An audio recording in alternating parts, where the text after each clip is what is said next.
Boker Tov, Shalom Aleichem, everyone. Welcome to the Aliyah Day. Glad you are here. It has been a blessing to be with all of you, and I am this week, and I'm looking forward to our teaching today, which is going to look into the insights related to Keturah. Yay, Keturah! So the second wife, or maybe the first wife, or well, not the first wife, but the second wife, I guess, of Abraham. So we're going to look into Keturah, look into some insights here, and to glean a little bit from our story and what we can learn and what happened to the rest of Abraham's children. You know, we know Isaac, of course, became the Jewish nation and so on and so forth. But what about the rest of Keturah's family? So glad you're here. I asked a question on the chat right before we got going here. How many years have you guys been a part of Lapid or been watching Lapid, and how long has that been going on for you? And I just wanted to know. I thought that would be interesting to find out.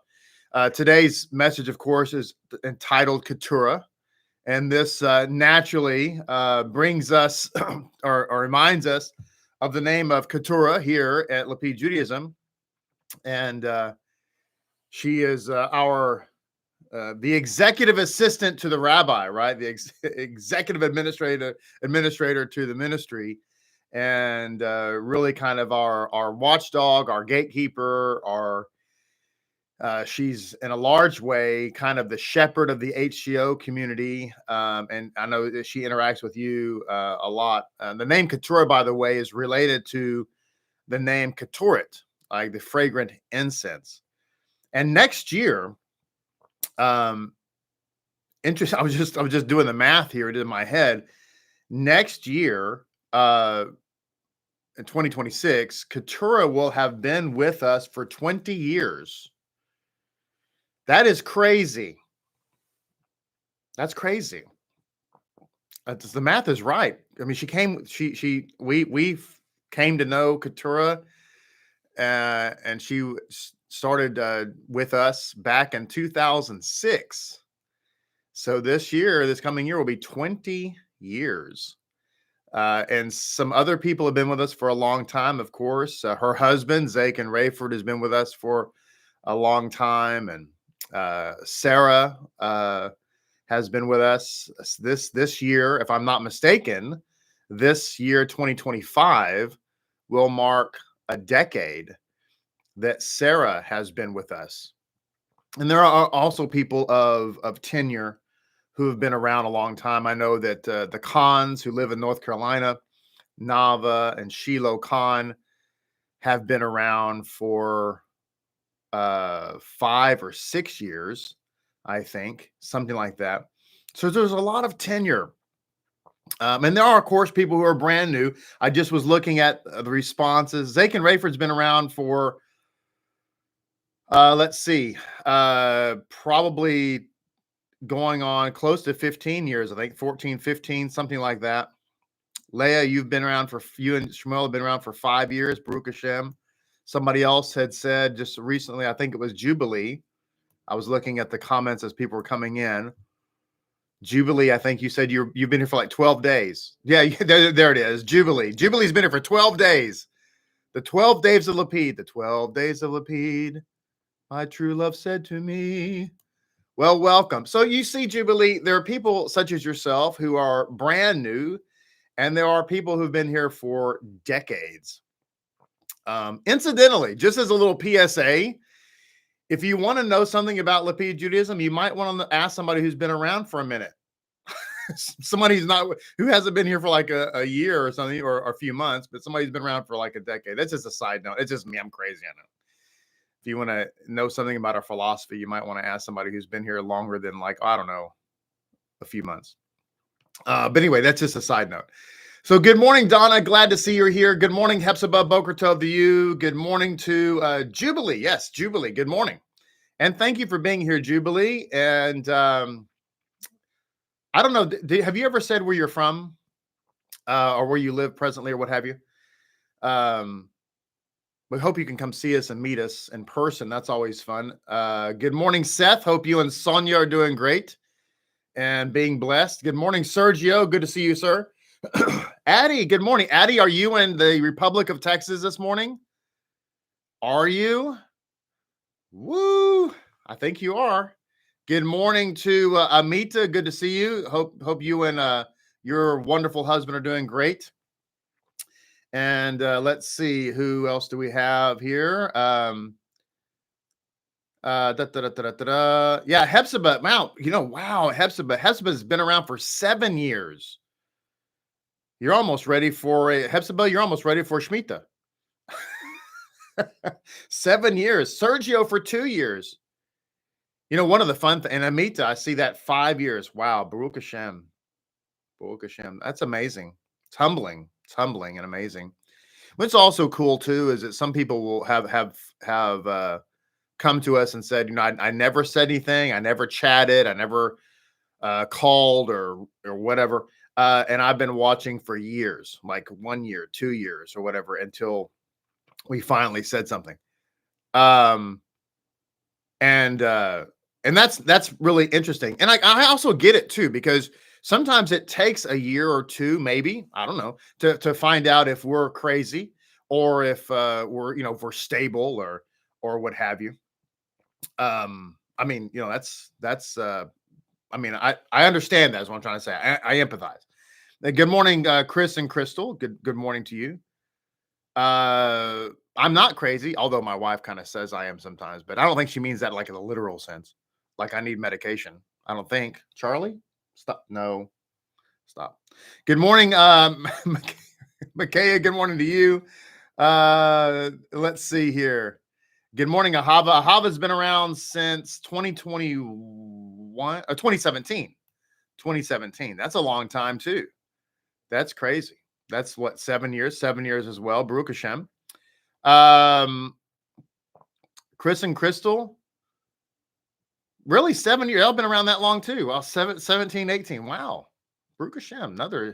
Another 7 year. Cecile, good morning. Good to see you. Milka, hope you and Daniel doing great.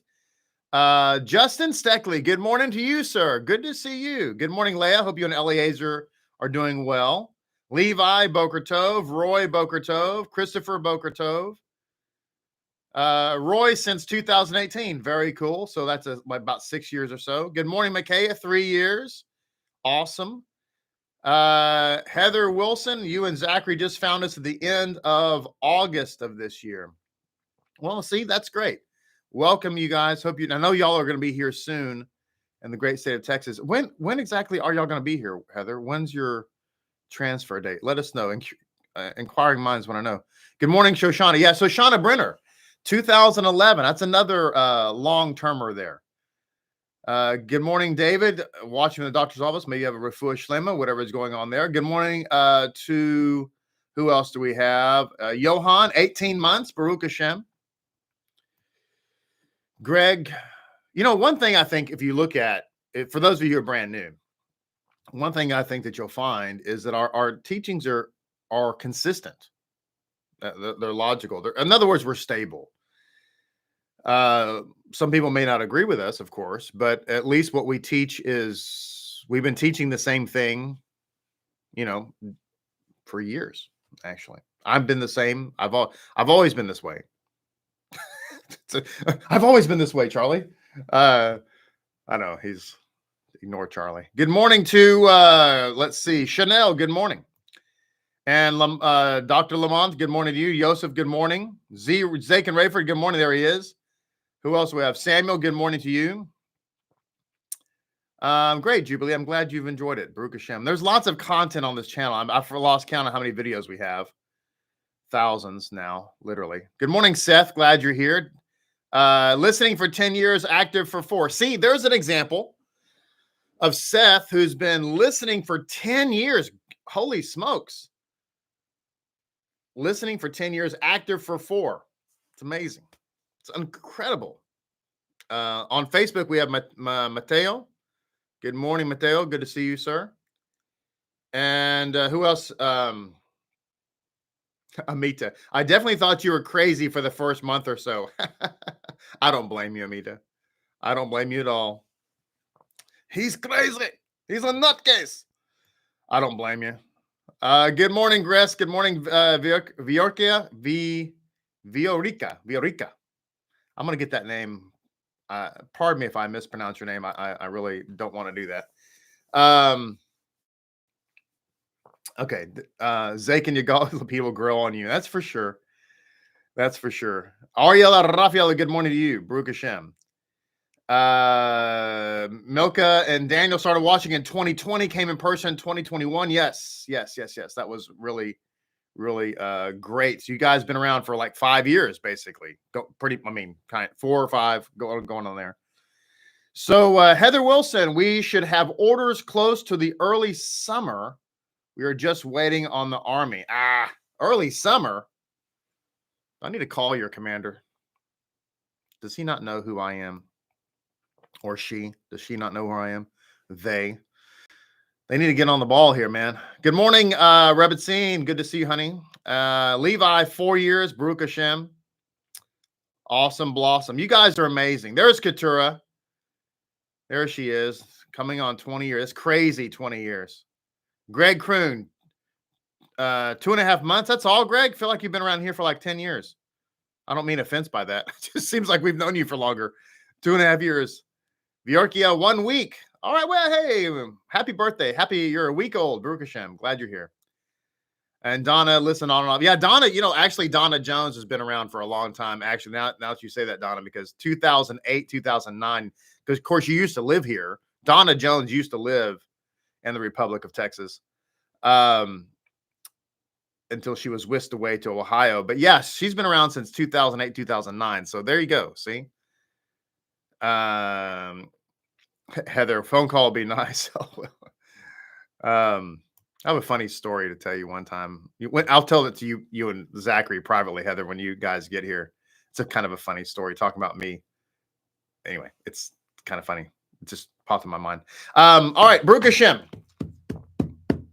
Levi's conversion birthday was yesterday. So listen, thank you for all of you guys who are here. I don't care if this is your first day or if you've been here for 20 years. Thank you so much. Thank you for being a part of Lapid Judaism and making it what it is and helping it to make it successful and being a tremendous blessing. I thank you all so very much. It is a joy to be here and to be able to sit down and have these Aliyah days and talk about Torah to give all the drashes. It's just really special. So thank you so much for everybody that's been a part of this program. It's continuing to be a part of this program. We do have an open house that's coming up this Sunday. We've been working very hard to prepare for that. And I have no idea who's going to show up or how many may show up. I don't know, to come and see and explore Jews and Judaism. I hope it is a great community event. I hope that it's a wonderful opportunity just to connect with people and help them to learn. And I invite you to please pray for that event, that, people would just have a good time, that it would be well attended, that people would be able to come in and learn and explore and just have a good time. And if you're in the Dallas-Fort Worth area and you're watching and you'd like to be a part of it, we invite you to come and be a part of that as well. Baruch HaShem. Good morning, Sylvia from Brazil. Glad you are here, Baruch HaShem. So thank you guys so much. It's a blessing to be here. And we do what we do here at Lapid Judaism because of you guys. And the truth of the matter is, some people come and go, some people come through and they leave and they're not ready yet. But you know what? It's all about planting seeds and helping people grow and connect and so on and so forth. So Baruch HaShem. All right. So let's look at what's going on in Abraham's life now, as he is going to marry Keturah, and we're going to find out who Keturah is. This is beginning in chapter 25 of the book of Breshit.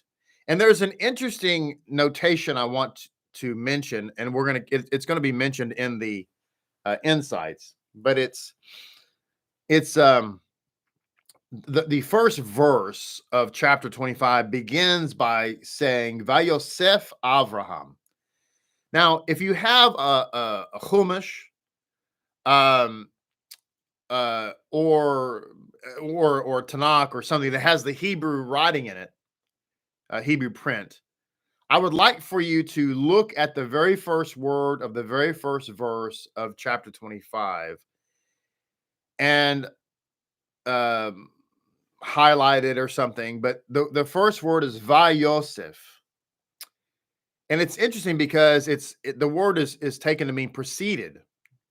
Vayosef, however, is the word Yosef. Okay. And so it's an interesting notation because we kind of have this word Yosef, Vayosef, here in our reading. Vayosef Avraham veyachach isha ushma Keturah. He proceeded and took a wife, Keturah. Now, in some instances, Keturah is referred to as a concubine. In this case, she's referred to as the Isha. In Hebrew, the word for wife is Isha. The word for husband is Baal. Baal literally means master. And the word Isha literally means woman. So this is the master's woman is, of course, his wife. A wife in Judaism in ancient Judaism anyway, is distinguished from a concubine in the sense that a wife has full rights and privileges, whereas a concubine is a kind of a not so much. Really, just so you know, in ancient Judaism, in ancient biblical life, what really distinguished a concubine from a wife was the ketubah. Okay. And the point here is that Keturah is being referred to as a wife as opposed to a concubine, which is, we're going to find out, which is really kind of a previous designation. So it says, from this, we learn that a husband bereaved of his wife will marry off his children and afterwards remarry. This is from the Midrash. Okay. So clearly, obviously, Sarah has passed away. Abraham is a widower, and he's bereaved, and so therefore he's taken a second wife. So it says, for even if a widower has fulfilled the commandment to procreate, rabbinic law stipulates that he is not to remarry remain without a wife, lest he come to have impure thoughts. So the idea in Judaism is that a man should really not remain single. It's interesting because the impetus is not, it's not vice versa.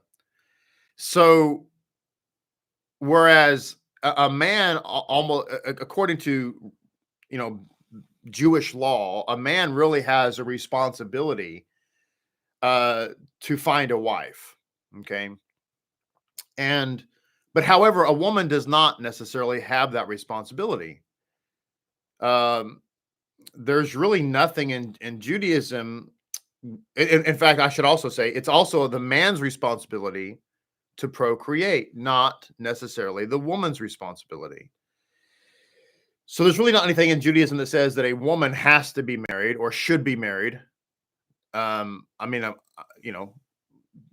Women traditionally kind of typically kind of lean towards that, but really it's on the man. And one of the main reasons for that, as just was stated, is that being married prevents the man from getting himself in trouble with impurity. Okay. That's one of the reasons. But the point being is that this is kind of the Jewish thought. So it says, moreover, it is fitting to continue the duty of procreation, just as Abraham continued. Now, let me pause and kind of add a little mention to something I was just talking about with the being married and so forth. There is an interesting halakha that the high priest has to be married, particularly on Yom Kippur. And in fact, what they would do, it was so important that the people, the religious leaders would find a woman and sequester her and prepare her to be the wife of the high priest if, for some reason, on Yom Kippur, the day of or the day before or whatever, that the high priest's wife just passed away. I mean, suppose that, God forbid, she had a heart attack or something like that the day before or the day of Yom Kippur. Well, the high priest is incapable of performing the ceremony, the service, if he is not married. Why? Because part of that ceremony is he is supposed to offer up a sin offering for him and his house. Keyword, house. And in Judaism, your house is not your family necessarily. Your house is your wife. She is your house. Okay? So if he doesn't have a house, meaning a wife, then he can't offer up the service, which means all of Israel is in a proverbial kosher pickle. And so therefore and I point this out because it was that important. Okay. And so it's really interesting. You can read all about this, of course, in the tractate Yoma. So it says, moreover, it is fitting to continue the duty of procreation, just as Abraham continued by Yosef, despite his advanced age, and so bring more children into the world than before. In this connection, our sages advise us to heed the counsel of Ecclesiastes: in the morning of your life, sow your seeds, and in the evening withhold not your hand, for you know not which is proper, whether this or that, and perhaps they will both be equally good. So it goes on to say, and by the way, it mentions Vayosef, he continued. So Vayosef Yosef means to continue, but it goes on to say, talking about Keturah, so whose name, Ushma Keturah, whose name was Keturah. The Keturah, it says here, is another name for Hagar. So Hagar is in fact Keturah, okay? Since as Rashi explains, but Ramban had a different view, okay? So Rashi's explanation is that Keturah is Hagar. There was another point of view from Ramban. Ramban believed that this woman was a former Canaanite slave called a concubine in the first chapter of Chronicles. Do not be surprised, as Rabbeinu Bakia, that Abraham married a Canaanite woman while making his servant swear not to take one as a wife for his son. This precaution was essential for Isaac, as he was the repository of his father's faith. But when Isaac married a woman from his father's family, there was no longer any obstacle preventing Abraham from marrying a Canaanite woman. So there's one line of thought that Keturah is indeed Hagar, and there's another line of thought, of course, that Keturah was another Canaanite woman.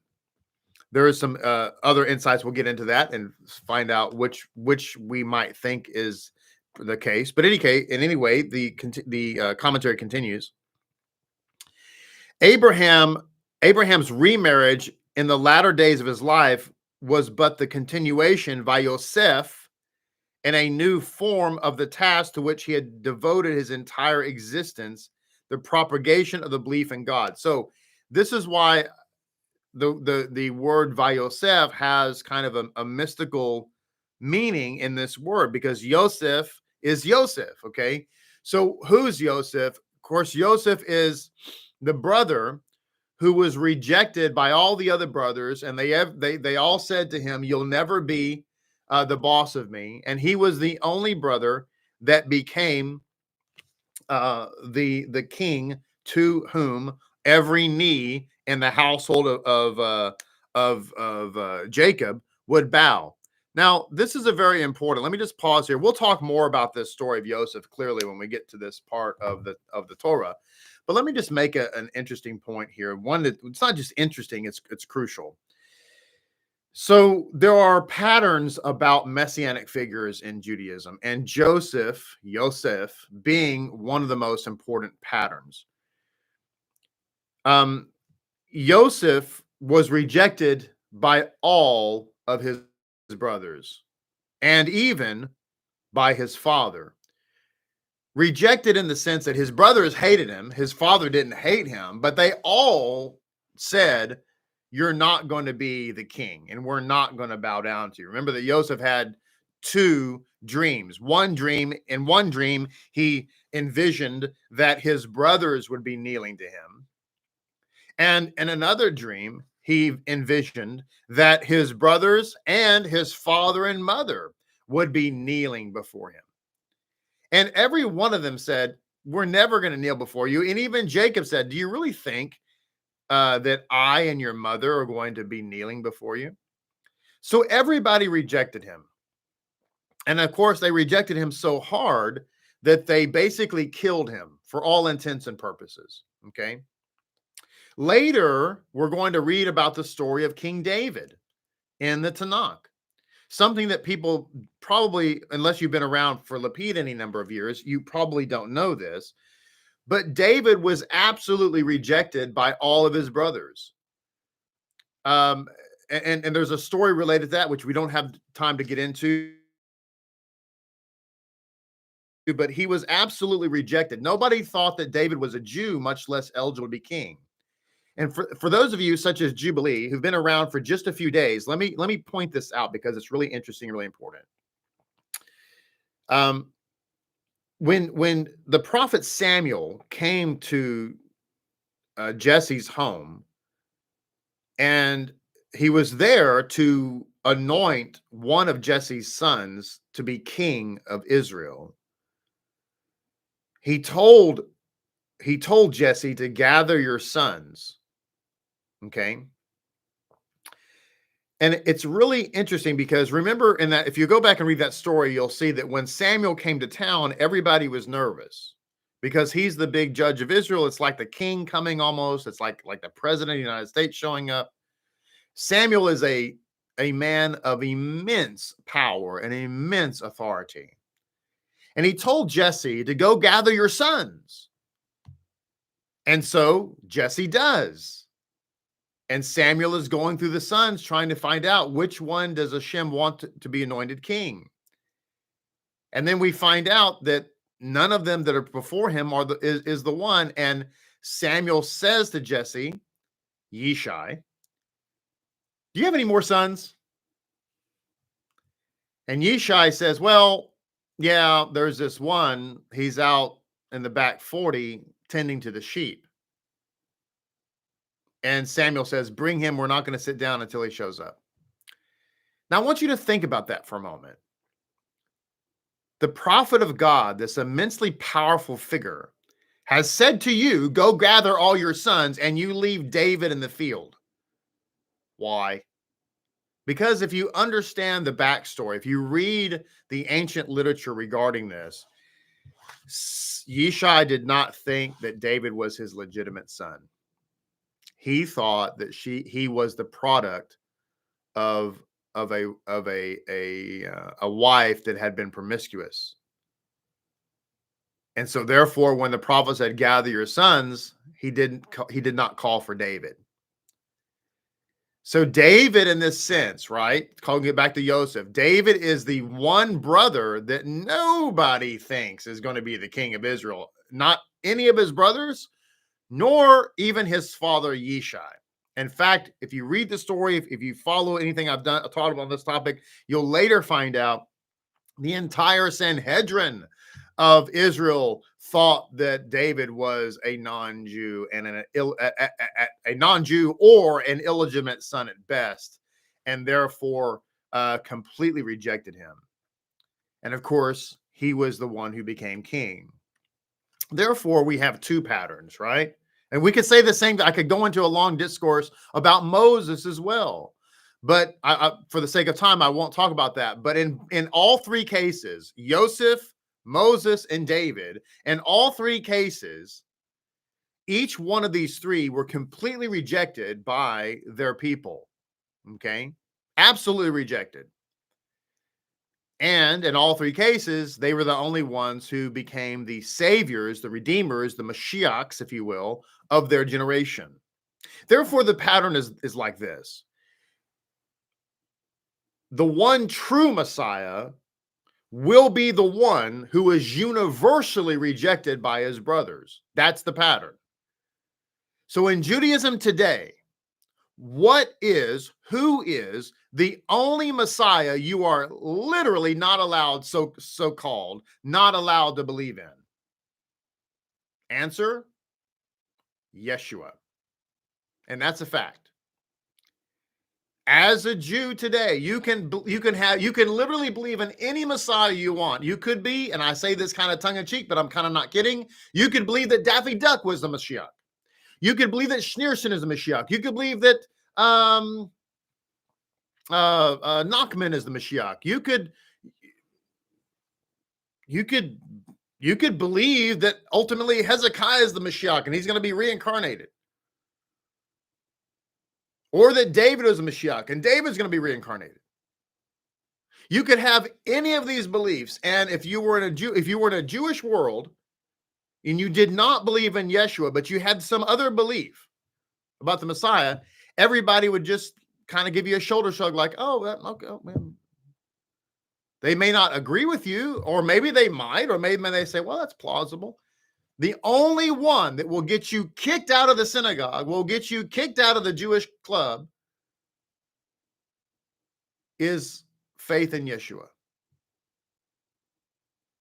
Now, that's a good thing if you believe that God gives us patterns to follow.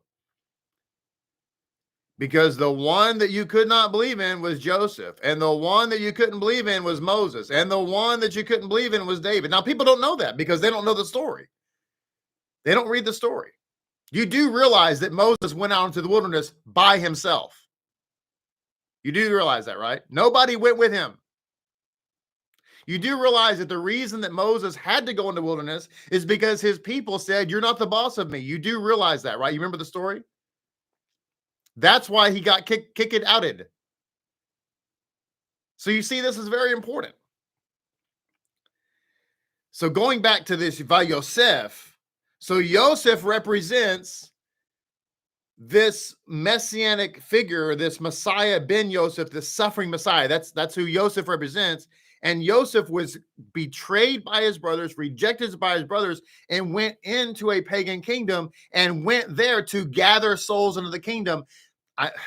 It's a whole lot of information. I know I'm kind of spewing out here this morning, but you could not get bread from Yosef unless you went through circumcision. Why? Because Yosef believed that he had been treated the way he was in order to win souls to the kingdom, to win the Goyim. That's why the Midrash Rabbah refers to him literally as the savior of the world, because at that time Egypt was the world and he was the savior. So okay, Rabbi, this is all interesting. It's amazing. What does that have to do with our story? Well, because Abraham, even though Sarah is passed away, even though Isaac is now married to Rebekah, and the mission continues through that line, Abraham understands that he's not dead yet, and that his mission to bring monotheism to the world is still his mission. So Vayosef means to continue, meaning through Yosef, I'm talking kind of mystically here, he is going to continue through the Messiah ben Yosef. He's going to continue bringing the truth of Judaism to the world, which is why he marries Keturah. So that he can continue to procreate, not just physically, but spiritually. It says, by virtue of his missionary spirit, reinforced by extraordinary intelligence and eloquence, and through his love of others, his kindness and his hospitality, Abraham had succeeded in converting entire nations to his ideal, to his religion. Okay? Abraham was all about conversion.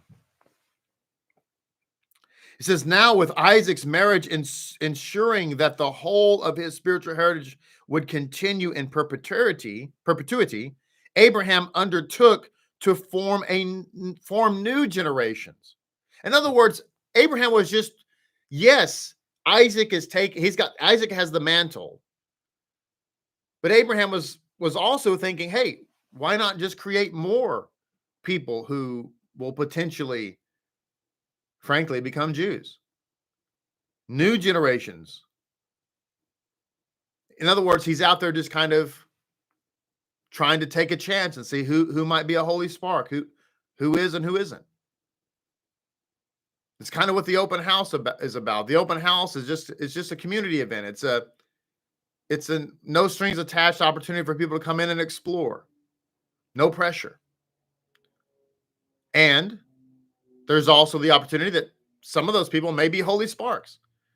There may be something that sparks in their heart that says, you know what, I want to learn more. I want to go deeper. I'm drawn to this. Not everybody's drawn to it. Everybody's called to it, but not everybody's drawn to it.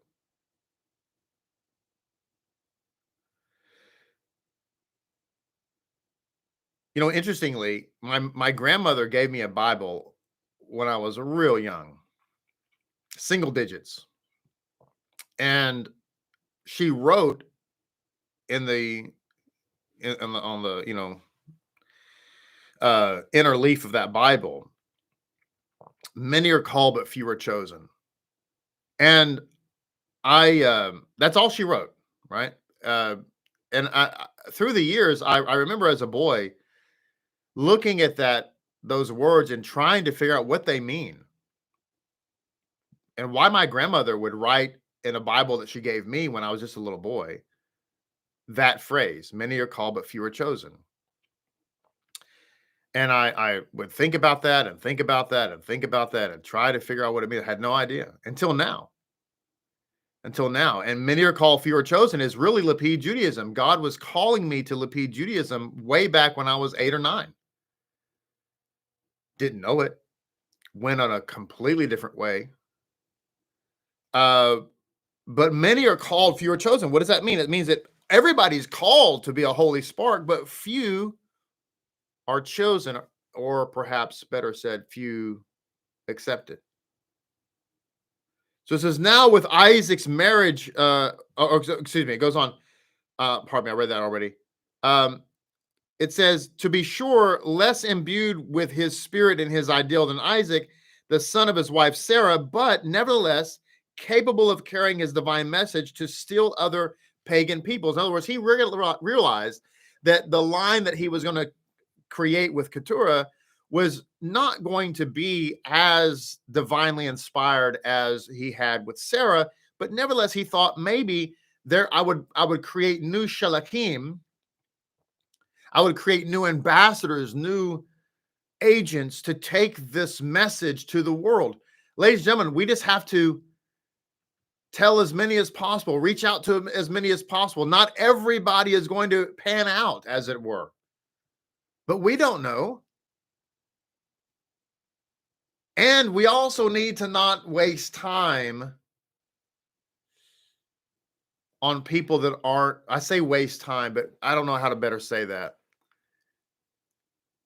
If you find somebody that is just being obstinate and argumentative and they're not really interested and they just want to argue with you and tell you that you're wrong, move on.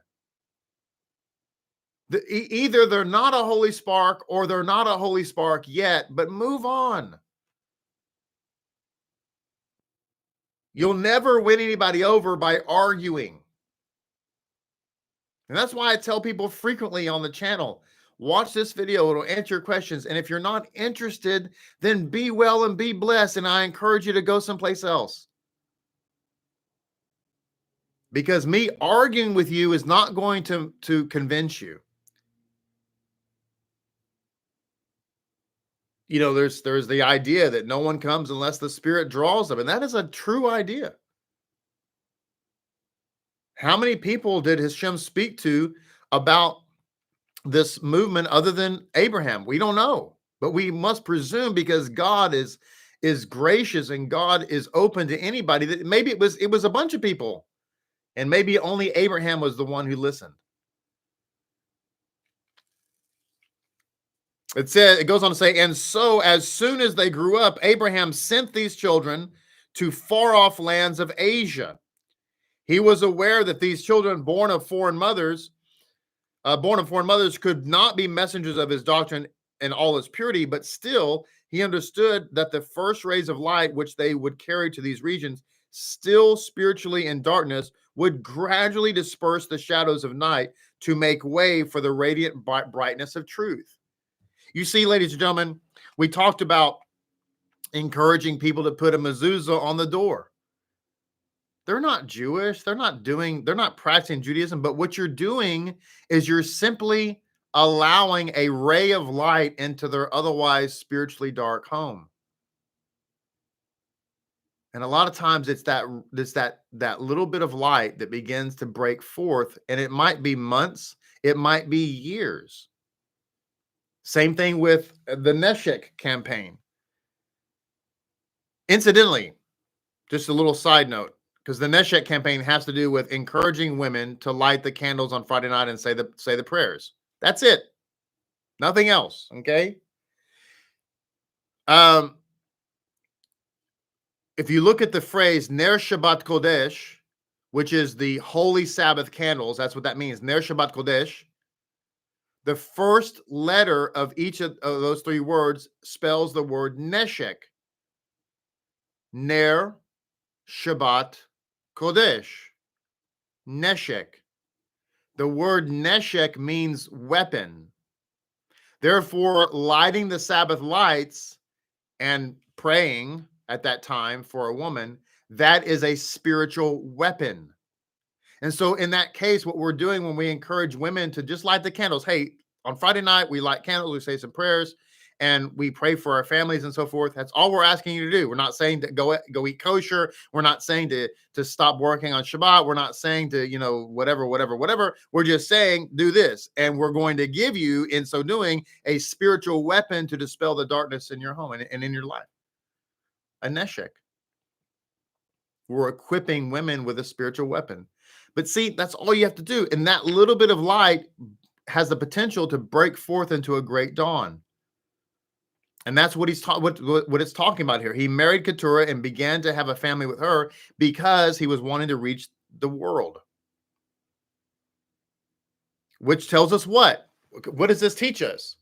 It teaches us that Abraham, who was the first Jew, wanted to reach the world. He was after the Gentiles of the world. Today in Judaism, it's so sad that Jews only care about Jews and reaching other Jews. And they've not been very successful. And I'll give you my reasons why I think they haven't been very successful.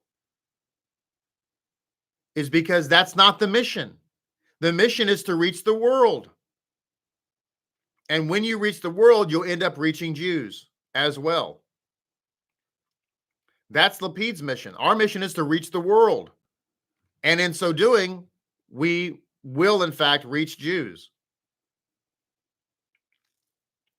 That was because that was Abraham's mission. That's why Yeshua said, if Abraham really was your father, you would be doing the works of Abraham. What were the works of Abraham? Trying to reach the world. When you study about Abraham, that was his works.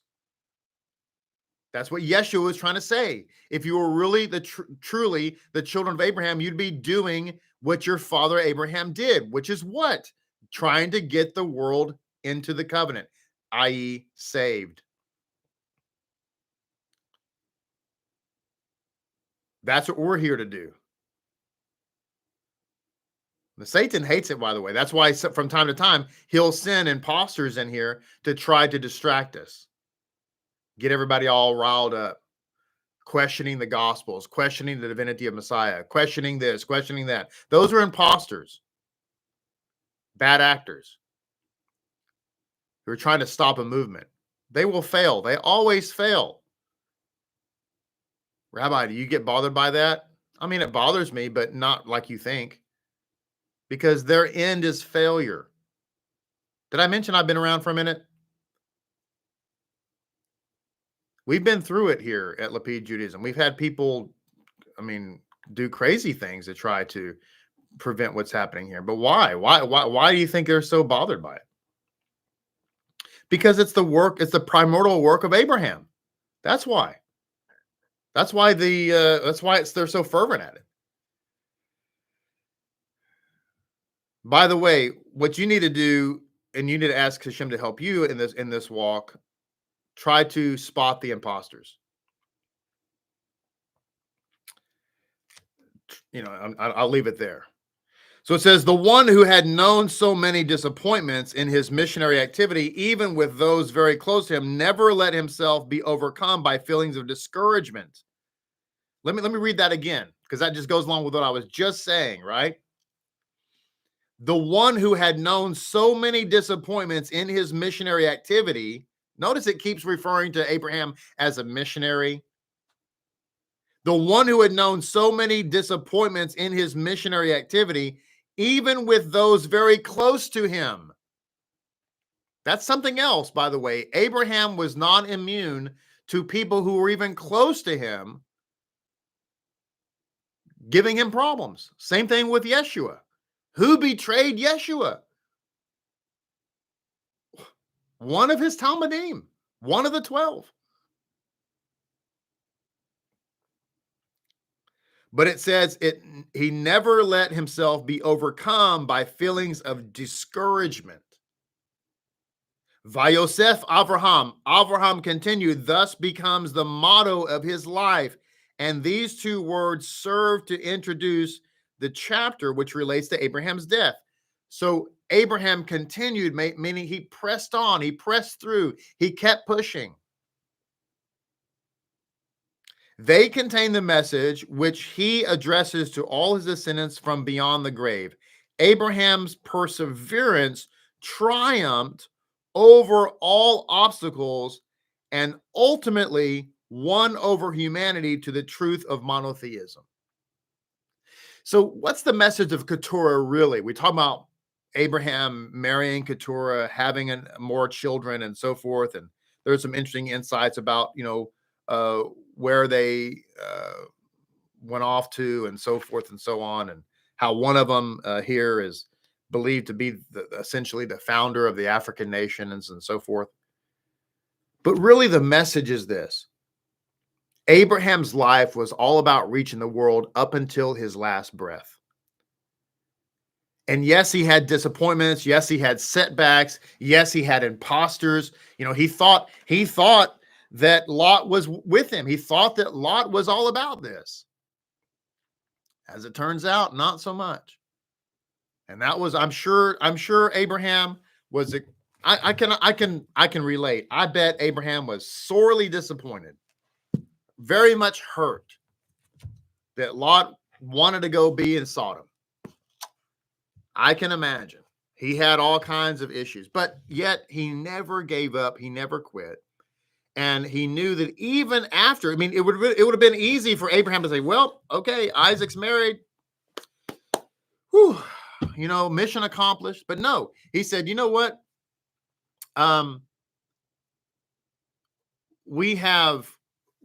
have a mission that's going to continue. And here's the secret to success in life. I've said this many, many times before. The reason why Lapid Judaism is successful, and the reason why some of the setbacks and disappointments and lashon hara that it's been out there and so forth.